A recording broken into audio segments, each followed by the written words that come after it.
Well, I'd like to start by discussing Project Rouhani, the Wellbeing Education Initiative. Lalit, could you start by suggesting what you thought was impressive and interesting about this project? The whole idea is so fundamentally appealing and needed. Mental health leads to the holistic well-being of a person, and what we have understood also here in general, I think different learning systems, educational systems, they also talk about the first few years, something like even up to the age of 6-7 years are the one of the most fundamental years of a child's life, when let us say their life's code is being written. So if the holistic well-being, the mental health, their growth is taken care in that sense in the early years, this is one of the most amazing, most required, and that will lead to also, I would say, making a world a better place. So from that perspective, what they have identified, the need is absolutely spot on. It is very much needed. So their effort, and that to young girls, what they are working on this is very much appreciable. So the project is, they have identified the need very well. This is what I would say. And even they have talked about, though we could not discuss much in terms of curriculum part of it, they did mention about curriculum. So how would they integrate is to be worked out a bit more. Yeah. Brilliant. And Lindsay, what were your sort of thoughts on that?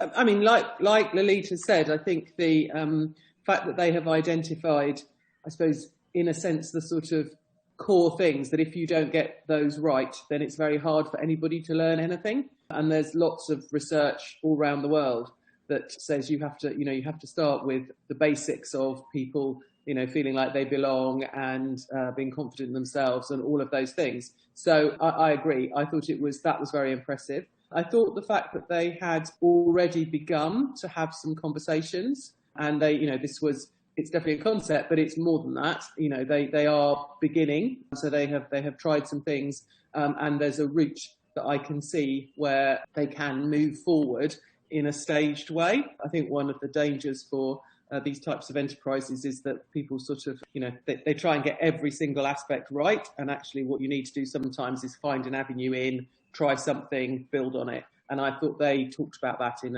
a really positive and interesting way.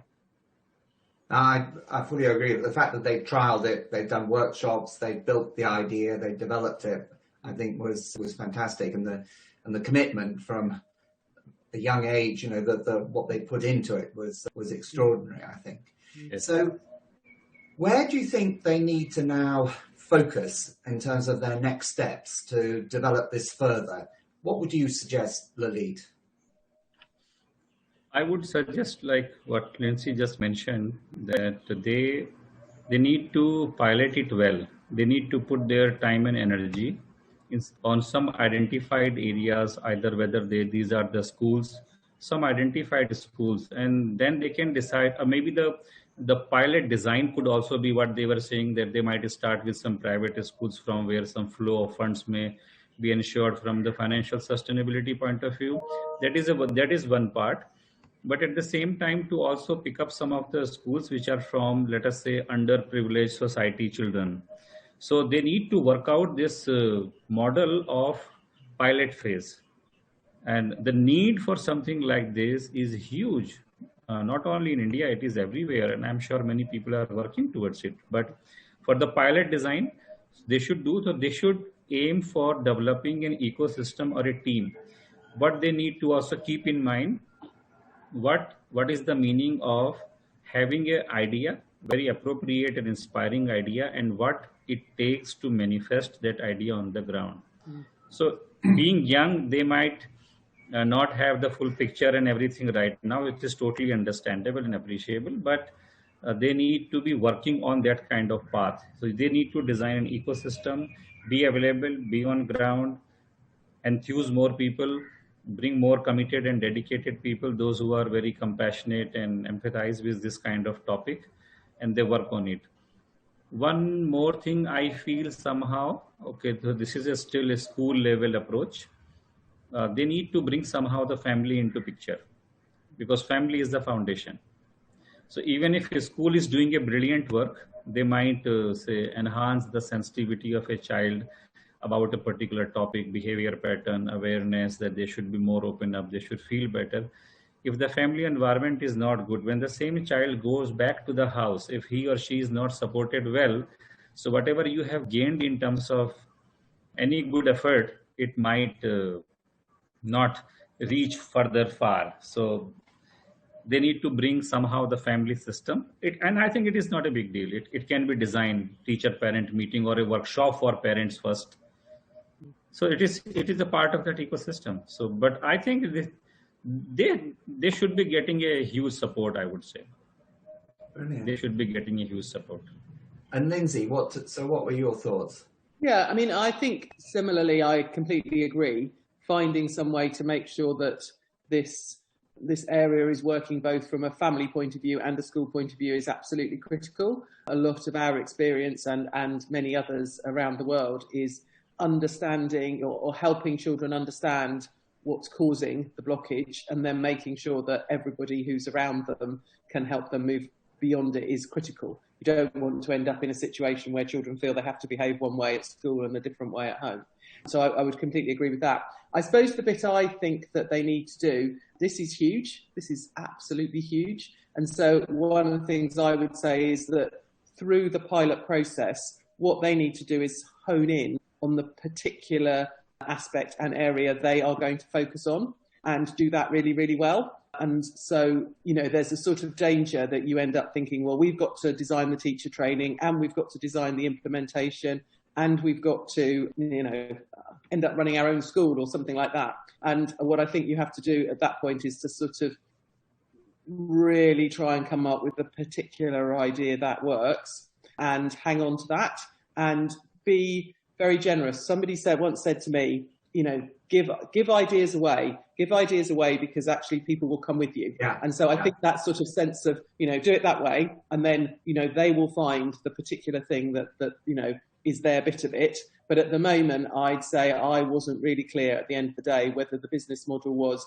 developing the teacher training and then selling that, you know, to others, or getting other people to invest in that, or whether it was, you know, on the ground delivery, or, you know, some other aspect. So I think they need to be careful, because otherwise, particularly as a small startup, you just drown and you don't find your way to establishing a niche and a reputation for one thing. And then from that, you can certainly build. But, you know, it's good to decide which bit you're going to start with and focus on that. Yes, I think that's very interesting. I mean, the two things for me, taking from your comments, I think one is, yes, this generosity, because India is obviously a huge place. There is no way they can supply or create a program for the whole of India.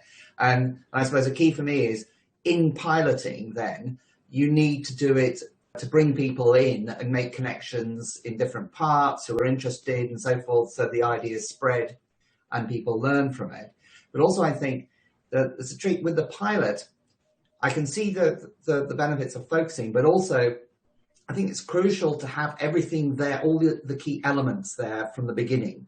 So, for instance, I would suggest that, as well as the family element, which they definitely need to bring in the pilot, really they should be trying to do a pilot in both a private school and a public school or a non-private school at the same time. And maybe they could pair the two. They could find two schools that do collaborate, or from the private and public sector. So, because they want to, you know, get that real sort of equality and a sort of, because if you just started with the private school at the beginning, it could very easily be seen as a sort of elite initiative, which I think they really wouldn't want to.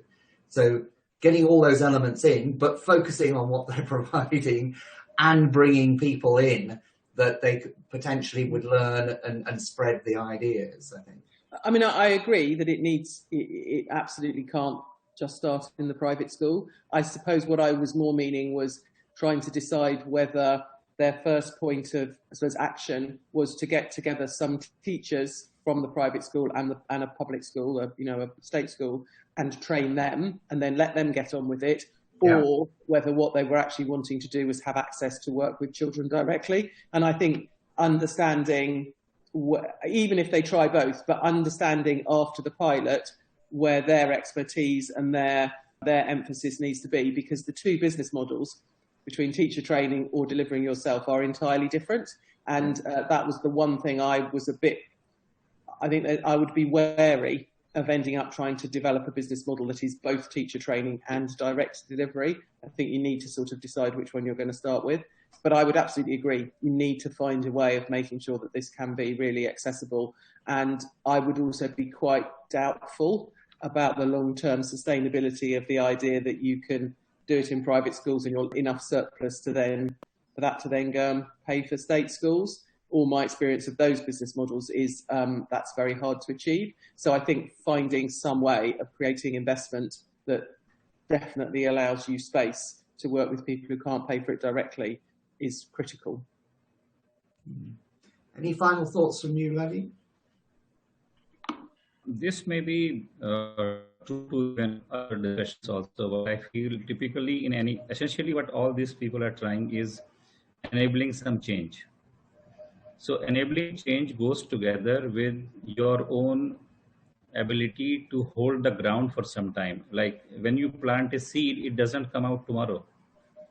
So your own ability to hold on your ground for some reasonable, sensible, determined time is key. And these young people need to know, or they will come to know over a period of time. So, but just keep this quality intact in their mind. So that is required.